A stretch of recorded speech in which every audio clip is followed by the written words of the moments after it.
Hello everyone, मी आहे प्रिया. स्वागत आहे तुमचं आमच्या व्हिडिओमध्ये. तर आज मी बनवणार आहे सुरमई फिश रोल. तर सर्वात आधी सुरमई माशाला मी हळद, मीठ आणि लिंबाचा रस लावून इथे मॅरिनेट करत हे 15 मिनिटे ठेवणार आहे. ठीक आहे, तर हा व्हिडिओ तुम्ही सर्वांनी शेवटपर्यंत नक्की बघत राहायचा आहे. तर आज मी तुम्हाला या सुरमई माशाचे रोल मी कशा पद्धतीने बनवणार आहे हे आम्ही आजच्या व्हिडिओमध्ये दाखवणार आहे. ठीक आहे, आता मी 15 मिनिटे याला मॅरिनेट करत हे ठेवलेलं आहे.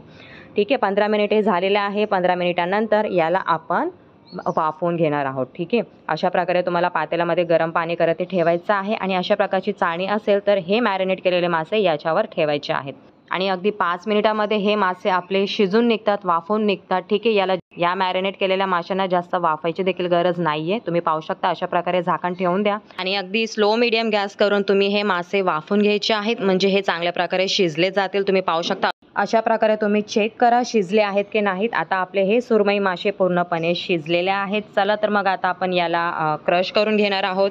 सर्वात आधी क्रश करण्याआधी यातील आपल्याला काटे काढून घ्यायचे आहेत. ठीक आहे, अशा प्रकारे सर्व काटे तुम्ही याच्यातून काढून घ्या. त्याच्यानंतर मी याच्यामध्ये सर्व जे सुके मसाले होते ते याच्यामध्ये ॲड केले होते.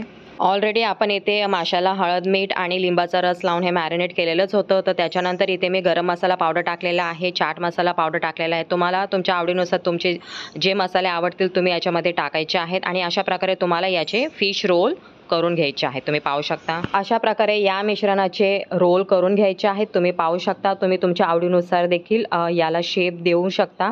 आता मी या ब्रेड क्रम्समध्ये घोळवत आहे फिश रोल. ठीक आहे, चला तर मग आता आपण याला शॅलो फ्राय देखील करू शकतो आणि आपण याला डीप फ्राय देखील करू शकतो. एवढे सुंदर दिसत होते ना हे फिश रोल. चला तर मग हे सुरमई फिश रोल आता मी शॅलो फ्राय करून घेत आहे. इकडे मी ऑलरेडी पॅनमध्ये गरम तेल हे करत ठेवलेलं होतं. आता या सुरमई फिश रोलला आता मी शॅलो फ्राय करून घेत आहे, गोल्डन ब्राऊन होईपर्यंत.